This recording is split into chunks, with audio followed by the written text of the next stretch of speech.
Good morning, church. Thursday morning, and we are continuing our study of Proverbs chapter 9. Thank you for your time. And as I mentioned yesterday, we're going to skip over a portion. Yesterday we looked at Proverbs 9, 1 through 6. Today we're going to jump down to verse 13. So if you have Proverbs open in front of you, we're going to skip the middle portion. We're going to skip the meat of the sandwich. And in fact, the middle portion of the proverb is the meat. That is where the substance is of this particular proverb. But we'll look at that tomorrow. Don't want to get ahead of ourselves. Today we contrast Lady Wisdom, the first 6 verses, with the woman that's mentioned in verse 13. And we've identified her last time as being Madam Folly. She is also a female, but she is not the same type of woman that we saw yesterday. In fact, when we look at Proverbs 9 beginning at 13, the first thing we notice is that she's not prepared anything. There's no banquet, there's no meal, there's no wine, there's no table. Instead, we're introduced to her character right off the bat. And so listen to how she is described. The woman, Madam Folly, is loud, she is seductive, and she knows nothing. Now, interesting for that word loud, it can mean unruly or boisterous. And the other examples that were given of this word where it's translated, it's applied to roaring seas or barking dogs or howling animals. And so that is a description of the speech of Madam Folly. She is loud. She seeks to gain attention by raising her voice, by crying out, as it were. But not only that, it says that she is seductive. That Madam Folly is enticing. She is alluring.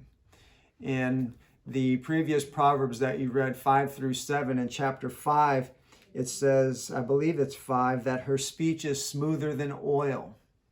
And so Madam Folly knows how to talk. She's loud, but she's also persuasive and charming and seductive.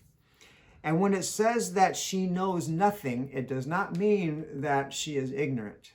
What it means is that she doesn't have a care in the world, that she cares about nothing. Not that she is ignorant, but that she is not concerned about other things. She is just focused on the here and now and those that she is calling out to. And notice her house, because Madam Folly also has a house. Lady Wisdom built hers and hewn out 7 pillars. But Madam Folly is said to sit at the door of her house, and she takes her seat on the high places of town so as to have a place overlooking where she can see people that pass by. And that's what it says in verse 15. But Madam Folly, her house is very fitting to her seductive temperament, her seductive attitude, and her schemes and her wiles. And we likened her house to a brothel. And that becomes very clear when we look at her message in verse 17 and compare it to what we've seen previously in Proverbs 5 through 7. But we won't get to the message yet. Just note that Madam Folly is a seductress who sits in a brothel, calling to those who would pass by who are going straight on their way. That is, the people that she's calling out to aren't really paying attention to her until she calls out, until she raises her voice, until she acts like a barking dog, if you will, to get the attention of the simple and to those who lack sense. That is, to the uncommitted, to those that are easily influenced, to those who haven't decided to heed Lady Wisdom. And so these are people that can be swayed and wooed and lured into the lair of Madame Folly. And she says the same thing that Lady Wisdom says. Turn in here, come to me. And notice what her message is. Her message is, stolen water is sweet, and bread eaten in secret is pleasant. What is she saying about stolen water? What is she talking about here? And bread eaten in secret. Well, it's a reference to sexual favors. She's saying, come here and have free sex and free love, and nobody needs to know about it. Nobody will be the wiser, which is exactly what wisdom warned against in chapter 5. I call your attention to Proverbs chapter 5, beginning at verse 15. We'll go through verse 20. You'll recall this from the previous lesson that Pastor Charlie taught you. And this is Solomon teaching his son about the seductive woman. He says, drink water from your own cistern, flowing water from your own well. Should your springs be scattered abroad, streams of water in the streets? Let them be for yourself alone and not for strangers with you. Let your fountain be blessed and rejoice in the wife of your youth, a lovely deer, a graceful doe. Let her breasts fill you at all times with delight. Be intoxicated always with her love. Why should you be intoxicated, my son, with a forbidden woman and embrace the bosom of an adulteress?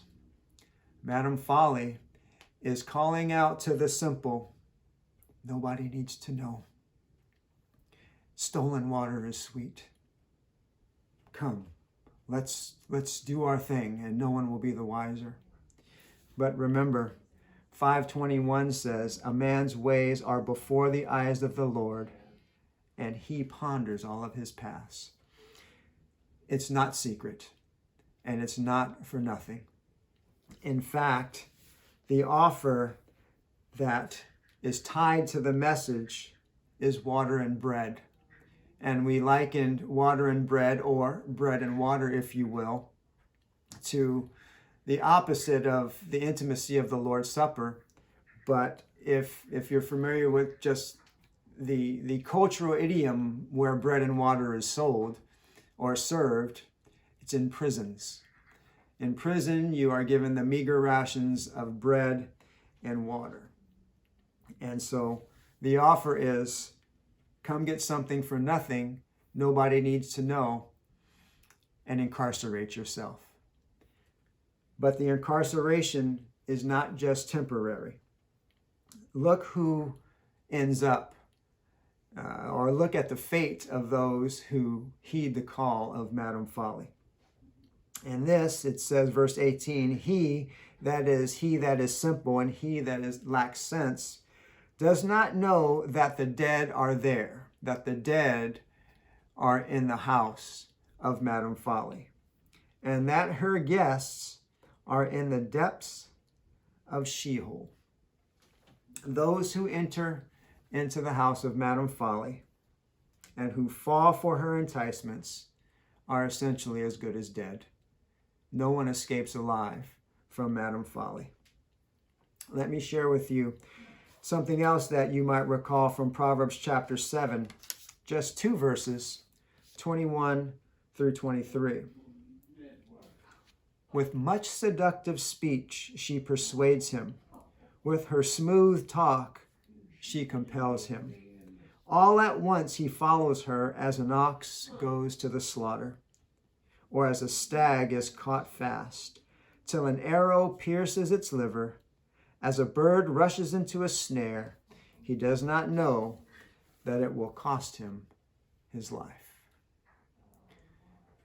And so Madame Folly is calling out to the simple, calling out to those who are uncommitted, but she's calling out not to give them life, but to entrap them and to ultimately lead them to their doom and to their destruction. Madam Folly, she sounds good. She appeals to the flesh. But church, beware, be warned, and steer clear of her house. Tomorrow we'll look at the two men that are mentioned in this proverb and see which one we would rather be. Until then, see you tomorrow. God bless you.